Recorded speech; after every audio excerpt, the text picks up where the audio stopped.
EMS TV के सभी दर्शकों को सनत जैन का नमस्कार। किसी ने सोचा भी नहीं होगा कि इलेक्ट्रॉन बॉन्ड का एटम बम इतनी तेजी के साथ फटेगा, और ये बम फटा है और इसको लेकर पूरे देश और दुनिया में एक नई तरीके की बात शुरू हो गई है। पहले छापा, फिर चंदा। जो लिस्ट आई है एसबीआई ने दी है बॉन्ड की, उसमें कई ऐसी कंपनियां हैं जिनके यहाँ ईडी ने छापा डाला, ईडी की कार्रवाई चल रही थी और उन्हीं ने सबसे ज़्यादा बॉन्ड के माध्यम से चंदा दिया और उन्हीं को बाद में ठेके मिले हैं।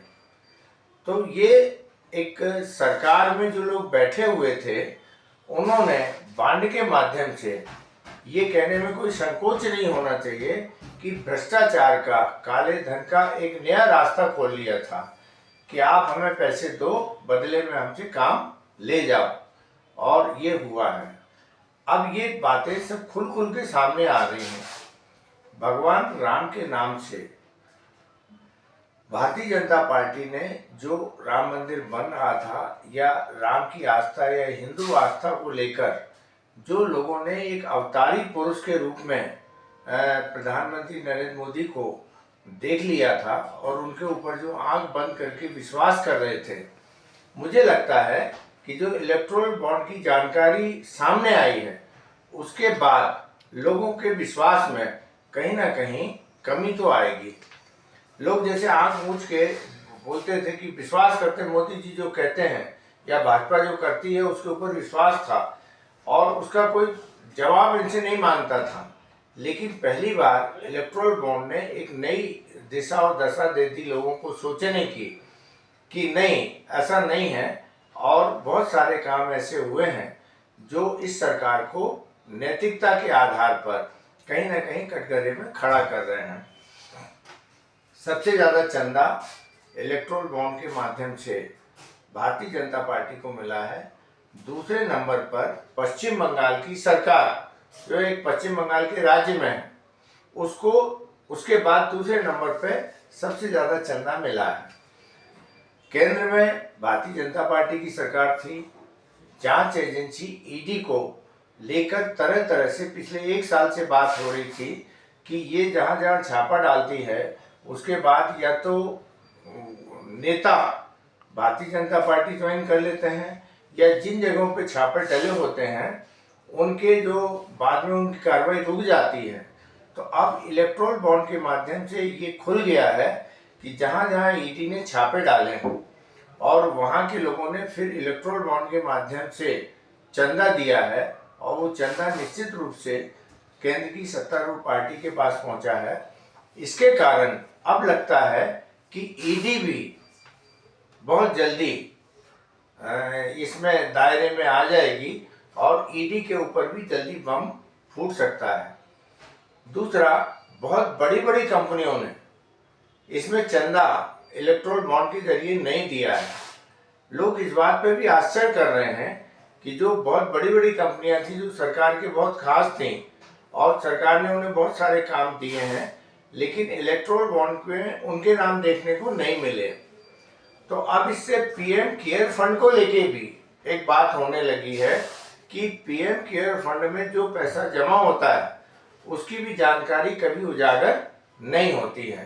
तो मुझे लगता है आने वाले समय में जो बड़ी बड़ी कंपनियां हैं, इन्होंने केयर फंड में, पीएम केयर फंड में क्या चंदा दिया है, इसको लेकर भी कोई ना कोई मांग उठना शुरू हो जाएगी। तो पीएम केयर फंड और ईडी के अधिकारी अब निशाने पर आ गए हैं इलेक्टोरल बॉन्ड की जानकारी होने के बाद। सबसे बड़ा लोगों को आश्चर्य ये लग रहा है कि पश्चिम बंगाल में अडानी और दूसरी बड़ी बड़ी कंपनियां वहां गई थी काम करने। पश्चिम बंगाल की ममता सरकार को सबसे ज्यादा चंदा भाजपा के बाद उनको मिला है। तीसरे नंबर पे कांग्रेस पार्टी आई है। कांग्रेस पार्टी नेशनल पार्टी है, वो 300 से ज़्यादा सीटों में अपना प्रभाव रखती है। 42 सीटों पर प्रभाव ममता बनर्जी रखती लोकसभा सीट की, और 3-4 राज्यों में हमेशा कांग्रेस की सरकारें रही हैं। उसके बाद भी कांग्रेस चंदे के मामले में तीसरे नंबर पर है। अब लोग ये कहने लगे हैं कि ये इलेक्टोरल बॉन्ड की जो गोपनीयता थी उसके माध्यम से जो सरकारें या जो राजनीतिक दल राज्यों में और केंद्र की सत्ता में थे, उन्होंने वसूली के लिए एक नया माध्यम बना लिया था कि हम तुम्हें ये काम देते हैं, बदले में तुम हमें ये दे दो, और वो इलेक्टोरल बॉन्ड के माध्यम से वो पैसा चंदे के रूप में पार्टी को पहुंच जाता था। तो पार्टी का जो चंदा है वो भ्रष्टाचार के माध्यम से अपने अधिकारों का दुरुपयोग करके और लोगों को काम देने के लिए बदले में कुछ रकम लेने के लिए एक वैध तरीके से इलेक्ट्रॉनिक बॉन्ड के माध्यम से ये जो रास्ता बनाया गया था, अब वो रास्ता पूरी तरीके से बंद हो गया है। और अब राजनीतिक दलों को ये जिम्मेदारी बढ़ गई है कि जिन जिन लोगों ने उन्हें चंदा दिया है और यदि सरकारों ने उन्हें कोई काम दिए हैं, कोई ठेके दिए हैं, तो अब उस पर भी जांच शुरू होने की प्रक्रिया हो जाएगी। और विशेष रूप से ईडी के अधिकारी के ऊपर गाज बहुत जल्दी गिरेगी, इसमें कोई दो मत नहीं है, क्योंकि ईडी ने कहीं ना कहीं एक इस रूप में काम किया है कि पहले उसने जाके छापे डालने के बाद उनको प्रताड़ित किया, और प्रताड़ित करने के बाद वो सरकार के पास तक आए, राजनीतिक दलों के पास पहुंचे और उन्हें चंदा देकर और ईडी की कार्रवाई को न केवल रुकवाया बल्कि राजनीतिक दलों के साथ संबंध बना के फिर उन्होंने बड़े बड़े ठेके भी हासिल किए हैं। अभी तक की जो जानकारी है उससे यही निकल के बाहर आ रहा है। जिन कंपनियों ने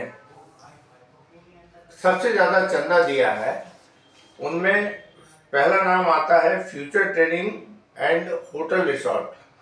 अब ये जो है ग्लैमिंग का धंधा, लॉटरी का धंधा और इस तरीके के